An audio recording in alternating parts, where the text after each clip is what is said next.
L'actualité nationale.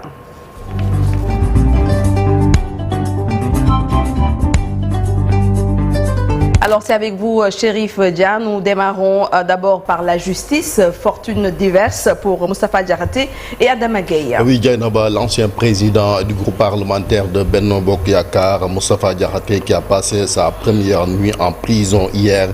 Il a été placé sous mandat de dépôt par le juge hier après-midi, poursuivi donc pour atteinte à la bonne mœurs. D'après donc son avocat, il sera jugé ce jeudi en flagrant délit.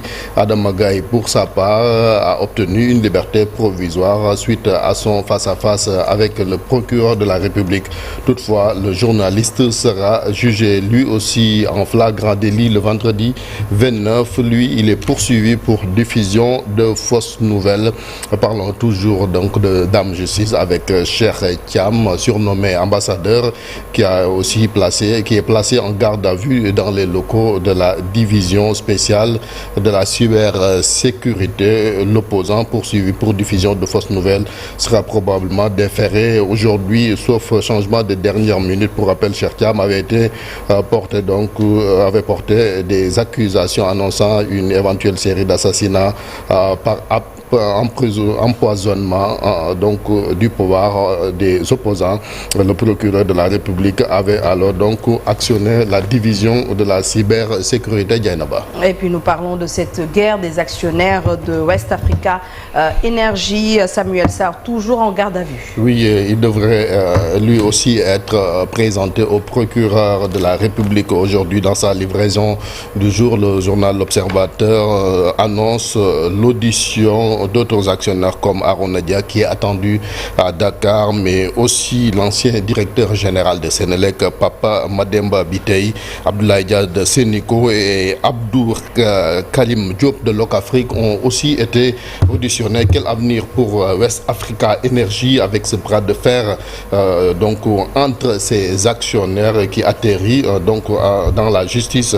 Nous suivons ce compte rendu de Alassane Ba.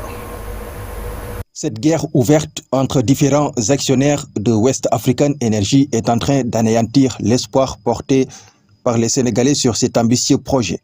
L'interpellation de Samuel Sarr après une plainte de l'un des 5 associés, en l'occurrence Moustapha Ndiaye, pour abus de biens sociaux dont le montant est estimé à 2 milliards de francs CFA, et la réplique annoncée par l'ancien ministre de l'Énergie Souvade ne seront pas sans conséquences.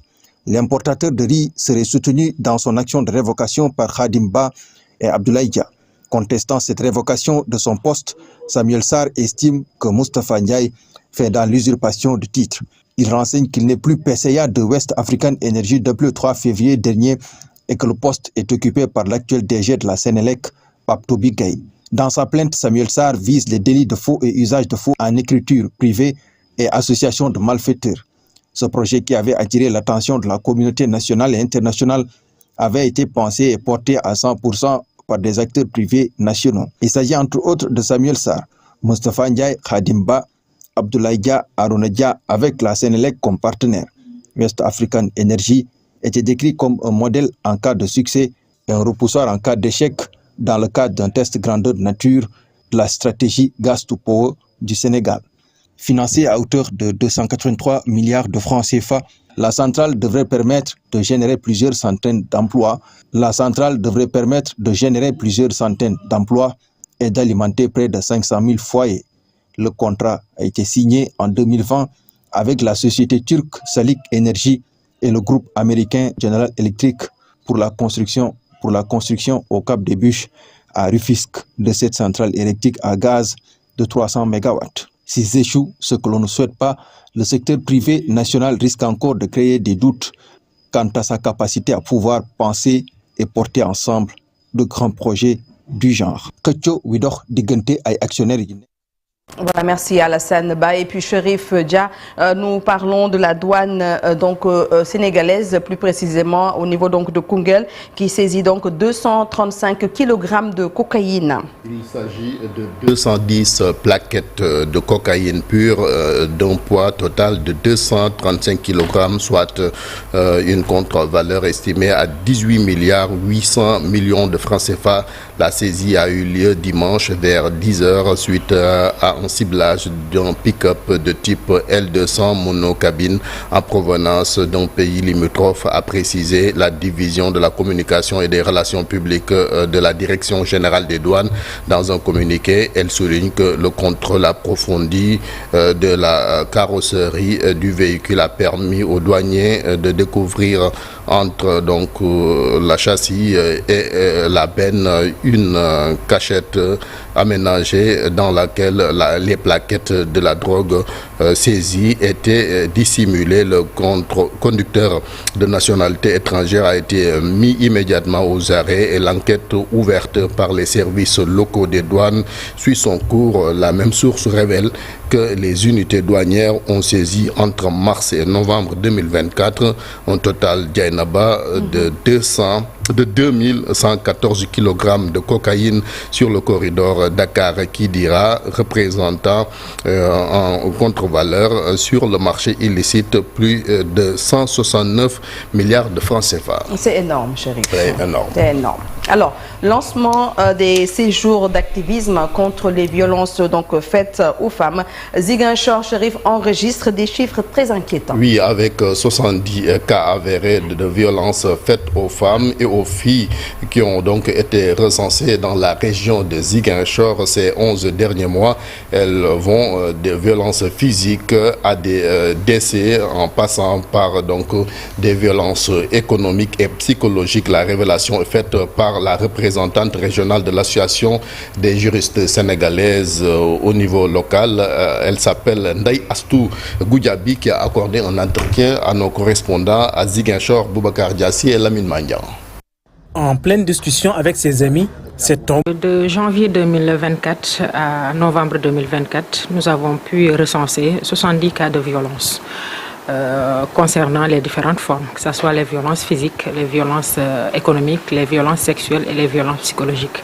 Mais pour toutes ces formes de violence, les femmes qui sont dans les ménages et les jeunes filles sont les plus touchées par ce fléau. Dans le cadre de cette journée de sensibilisation, des séjours d'activisme, de lutte contre les violences basées sur le genre, les conséquences sont énormes. D'abord sur la victime Elle peut ressentir sur le plan de la santé des conséquences. Donc, elle peut avoir des cicatrices, des fractures, des blessures. Ça peut même entraîner la mort des fois. Et sur le plan psychologique aussi, ça laisse des conséquences. On a beaucoup de cas de divorce. Et pour la plupart du temps, ces causes sont les violences, notamment le défaut d'entretien. Il y a aussi le refus de contribuer aux charges du ménage. Juste appeler toute la communauté, que ce soit les acteurs de la société civile, les acteurs étatiques, mais aussi les acteurs communautaires. Comme vous le savez bien, le thème de cette année, c'est riposter et se reconstruire après les violences. Donc pour y parvenir, il faut des actions collectives. Voilà, Dianaba, c'était tout pour l'actualité nationale. Nous reviendrons donc sur le lancement de ces séjours d'activisme contre les violences faites aux femmes avec notre invité en deuxième partie. Ce sera donc vers 9h moins le quart, vers 8h45. Donc nous allons recevoir notre invité pour parler de tout ce qui est lié aux séjours d'activisme contre les violences faites aux femmes, mais également aux jeunes filles. Donc, retenez que notre invité s'appelle Maïmouna Astou Yad, présidente de l'association Jigéen Sénégal. Ce sera tout à l'heure. En attendant de voir l'actualité internationale avec Chérif Dia, nous allons dire un petit coucou à Abdoulaye Cissé. Très heureuse de le retrouver ce matin sur ce plateau. Abdoulaye. Bonjour Diana. Bonjour. Très coloré, ça. Bien réveillé. Très très bien, oui. Tout va bien. Très tout va coloré. Bien. Merci pour les couleurs sur le plateau. Oui. Bonjour à tous. Elhaj Malik. Bonjour Chérif. Bonjour à Cheikh Diop. Bonjour aux téléspectateurs. Donc Ablaye va nous parler tout à l'heure de Poutine et de Netanyahou, n'est-ce pas? Surtout de Netanyahou, oui. Exactement. C'est ça. Donc, à tout à l'heure, Abdoulaye, pour le Djangat. Donc, ce sera dans la deuxième partie. Tout de suite, Chérif, l'actualité internationale, c'est avec vous.